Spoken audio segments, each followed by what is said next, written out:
बहुत बहुत धन्यवाद।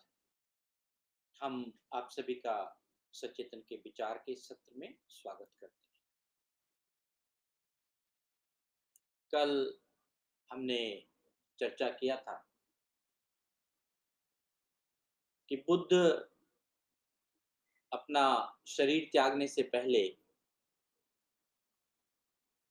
जब आनंद जो उनका शिष्य था, उनके लिए बहुत अच्छे शांत जगह में शयन की व्यवस्था किया, तो वहाँ पर बुद्ध जो है उन्होंने कहा कि मल्लजनों को भी बुलाया जाए जो बुद्ध के अनुयायी थे, और वो हिरण्यवती नदी के पास उनके लिए स्थान बनाया गया था। मल्लजन भी आए, बहुत सारे उनके और भी शिष्य जन आए।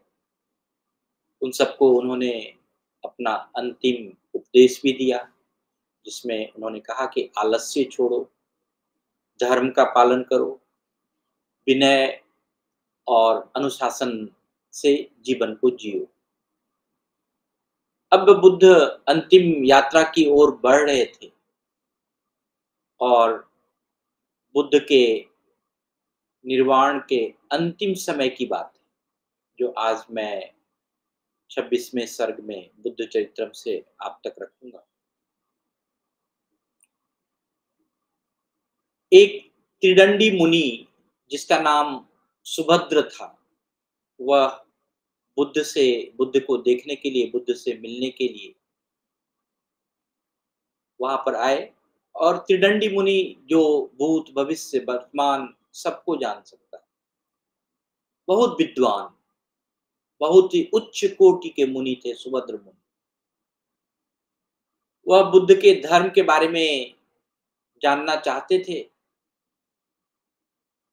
जैसे ही वो बुद्ध के पास आए, तो जो बुद्ध का शिष्य आनंद था, उसको बहुत ही चिंता होने लगी कि बुद्ध अब अंतिम निर्वाण के पड़ाव में है, और यह जो ऋषि आए हैं, यह जो मुनि आए हैं, कहीं बुद्ध के साथ इनका जो है धर्म के बहाने वाद विवाद ना हो जाए। इसलिए आनंद ने उसे रोका, उस मुनि को रोका। लेकिन बुद्ध जो सभी लोगों के आशय यानी मन की बात को समझते हैं, बुद्ध वही है। बुद्ध कोई व्यक्ति मानकर चले, बुद्ध कोई गुरु मान के चले, बहुत अच्छी बात है। लेकिन बुद्ध का चरित्र अपने अंदर मान के चले, तो वही बुद्धत्व है, वही धर्म का मार्ग है, वही ज्ञान का मार्ग। तो मन के आशय, मन की बात को जान रहे थे बुद्ध। उन्होंने कहा आनंद से कि उन्हें मत रोको, लेकिन आनंद भी जो है कि थोड़ा-सा बुद्ध से बोले भी, लेकिन बुद्ध ने कहा कि नहीं, आप उन्हें मत रोको। बुद्ध की आज्ञा पाकर सुभद्र मुनि के पास गया और विनम्रता से बोला कि हे कृपा के सागर, आप चलिए। बुद्ध जैसे ही सुभद्र जैसे ही आनंद मुनि के पास आते हैं, सिर्फ बुद्ध का दर्शन पाकर, उनके एक झलक को पाकर, वह ऋषि इतने विनम्र हो गए, इतने सहज हो गए, और वहां पर नतमस्तक होकर बुद्ध के सामने उन्होंने कहा कि आप तो कृपा के सागर हैं। आप सभी दार्शनिकों के मत से जो है कि आपका मत अलग है, आपकी सोच अलग है। सुभद्र मुनि वहां कहते हैं कि आप अब मुझे जो है सच्चे धर्म का मार्ग बताइए। बुद्ध का भी अंतिम समय। तभी बुद्ध ने ध्यान पूर्वक धर्म का मार्ग समझाया, और एक ऐसा मार्ग जो मनुष्य को मुक्ति दिलाता है, यानी अंततः निर्वाण की ओर ले चलता है। यानी ज्ञान अगर हो तो आपकी जो मुक्ति है, जो निर्वाण है, वो बहुत ही सहज हो जाता है, संभव हो जाता है। यह पंक्ति बुद्ध की करुणा और ज्ञान का प्रतीक है कि बुद्ध जो है दुख से मुक्ति का मुक्ति की ओर जो चलते हैं, दुःख से मुक्ति और निर्वाण की ओर जो चलते हैं, जो मार्गदर्शन दिखाते हैं जीवन में। अगर कोई बुद्ध के पास व्यक्ति गया, वह कोई भी इच्छा से गया, किसी भी तरीके के मन की भावना से गया, बुद्ध उसे शांत चित्त और ध्यान पूर्वक ही समझाया है। आप कितनों ही बेचैन हैं, आपके जीवन में कितनों ही तहस-नहस, उथल-पुथल सब चीज़ चल रही है। यही बुद्धत्व है कि जैसे ही हम शांत पूर्वक किसी चीज़ को सहजता से, ध्यान पूर्वक हम किसी चीज़ को समझते और समझाते हैं, वही बुद्धत्व है। और बुद्ध ने यही कहा उस मुनि को कि शांत चित्त और ध्यान वही आपको दुःख से मुक्ति और निर्वाण की ओर ले जाए।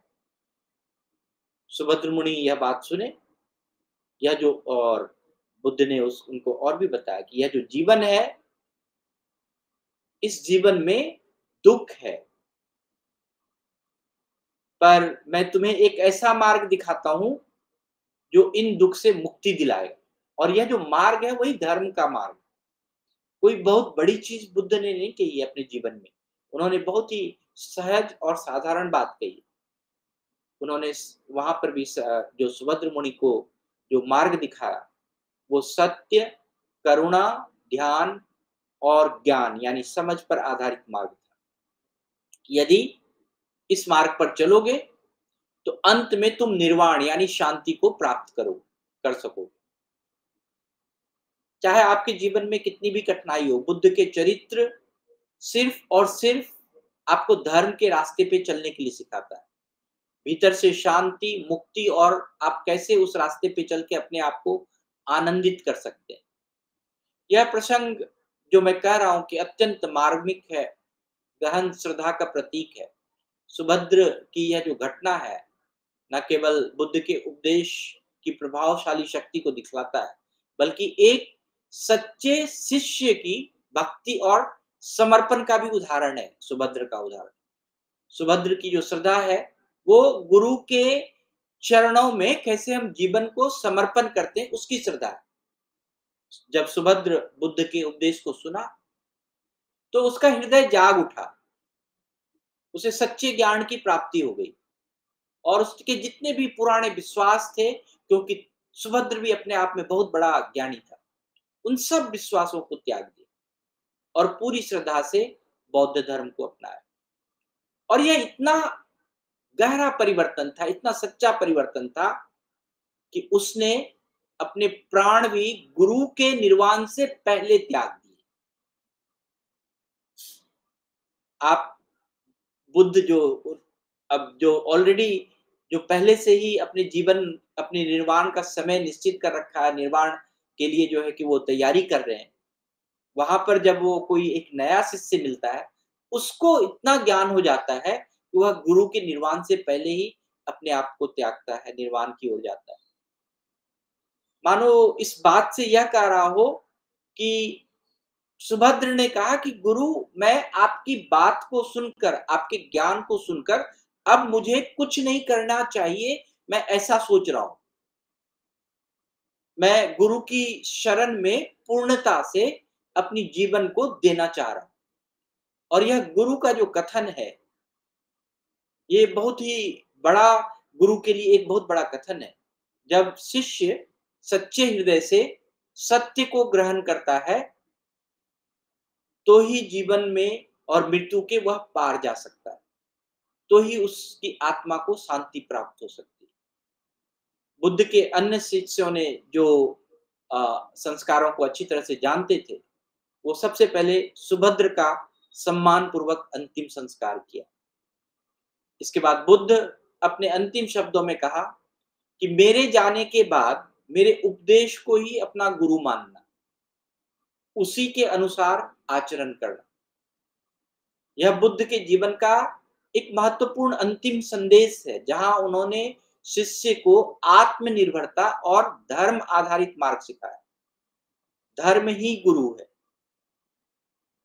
महात्मा बुद्ध का ये जो अंतिम समय, अंतिम क्षण था, जो शांत स्वर में उन्होंने अपने कहा कि मेरे जाने के बाद मेरे उपदेशों को ही अपना गुरु मानना।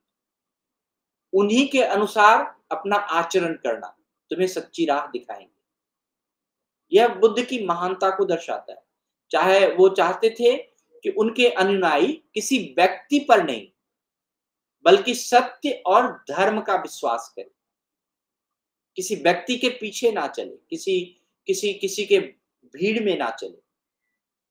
जो सत्य है, जो धर्म है, उसी का अनुसरण करें।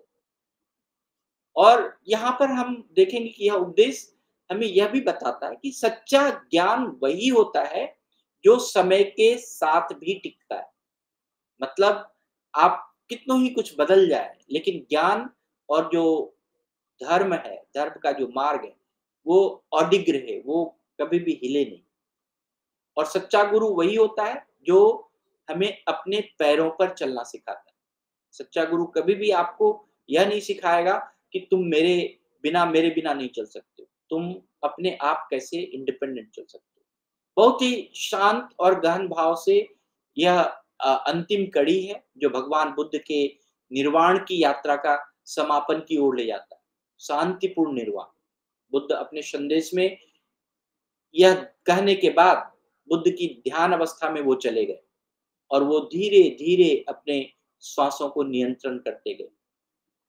अपने मन, प्राण और शरीर को एकाग्र किया, जिससे कि उनको पूर्ण शांति की ओर वो अग्रसर हुए। फिर बिना किसी दुःख या भय के बुद्ध ने शांति पूर्वक अपना शरीर त्याग दिया और सदा के लिए वो निर्वाण की अवस्था में लीन हो गए।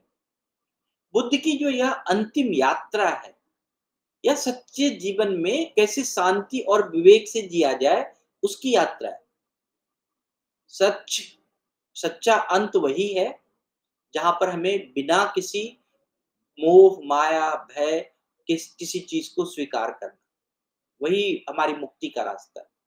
तो बुद्ध चरित्र का जो यह सर्ग था, जो बुद्ध के जीवन का अंतिम और गूढ़ क्षण को दिखाता है, जिसमें वो अंतिम समय तक किसी भी तरह से सभी को, जितने भी शिष्य थे, सभी को सच्चे मार्ग से ही चलने की प्रेरणा देते थे।